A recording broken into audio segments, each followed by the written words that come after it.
Well, it looks like Biden's on his way to a 49 state landslide win. We had a poll come out a couple days ago, showed Biden up 14%. Had a CNN poll come out today showing Biden up 16%. I mean, them are roughly Ronald Reagan in 84 and Richard Nixon in 72 numbers. Both were 49 state blowouts. And they expect us to believe this. Typically, these polls, as it gets closer to the election to protect their reputation, they'll narrow it and so it's closer to the truth, just like they did in 2016. But I don't think they're going to do that this time. Some of them will, Rasmussen, a few others probably, but the majority of them are going to keep it hanging out. And I think the whole reason is it's going to give Biden cover so he doesn't concede. And he can continue to drag out the election because these mail-in ballots, all this other stuff, it's going to be complete chaos. And they want to drag it out as long as they can. Now, one area that they made a mistake in is why they're panicking. When they come up with this strategy, Ruth Bader Ginsburg was still sitting on the court. And that's one of the reasons they're so desperate to keep Barrett off the court. Because that will, at the very least, even with Roberts, Roberts is a non-Trumper. He's a never-Trumper type guy. He's part of the deep state, is basically what he is.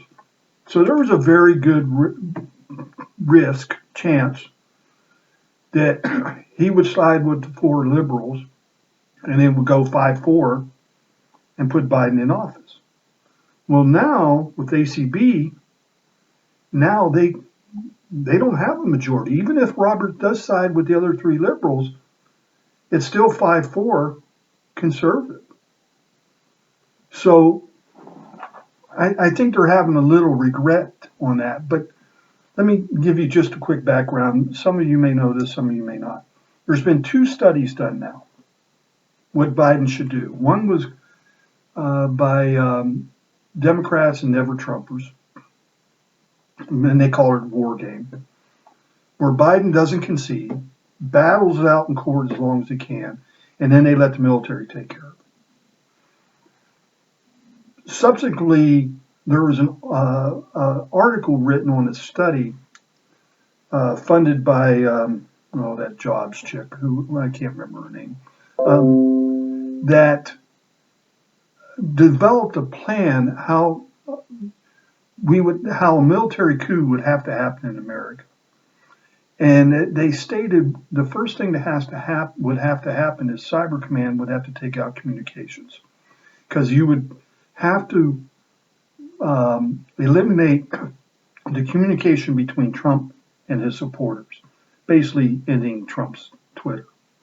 Now, this was funded and conducted by ex-military, maybe even current military, who knows, a detailed plan of how a military coup would have to happen in America. Now, as a retired military member, I would have told you not too long ago that the military would not get involved. But, there's some things happening that really concern me. I've been watching, so many of these generals have turned against Trump and done so publicly, which is really unheard of. When Obama fired more generals than any president in the history of the United States, what he did was he basically eliminated the warrior generals and he put in political generals. And there's a big difference, and anybody who spent a significant amount of time in the military understand that. And so he got rid of the real generals, in my view, and put in place his own people. Miley, is an Obama general.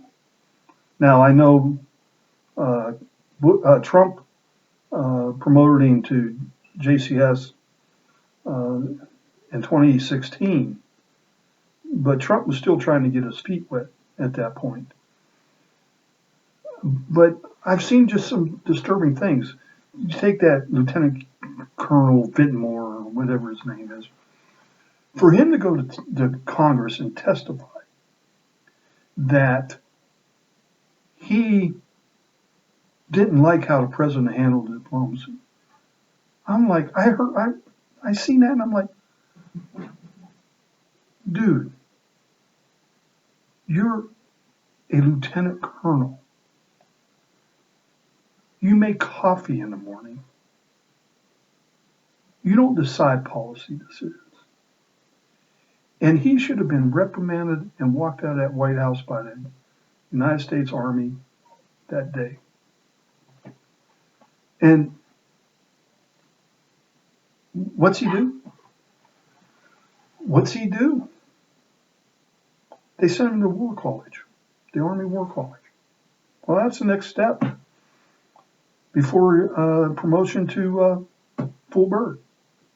Now, he has since retired, but I can't believe that he wasn't fired on, relieved the command, relieved the duty anyway, and assigned to some desk job somewhere on Egypt.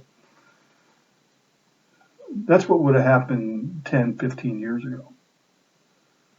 Then we see these two retired officers write Milley an open letter saying how he must get rid of Trump if Trump refuses to leave the White House. That in itself isn't that concerning. But what is concerning is Milley hasn't responded to that letter. Oh, he's taken the time to respond that he shouldn't have marched over that church with Trump. But he should have publicly reprimanded them two light birds, retired light birds, and said the military will not get involved with this. Now,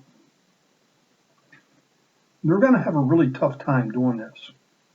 But they've done things on grand scales like this before. And they will have the full media coverage. Do I think it's going to happen? No. I don't even think they're going to be able to cheat enough to even claim that. But we'll see. We'll see. I'll keep you updated on this and we'll go from there. Thank you. Y'all have a good day.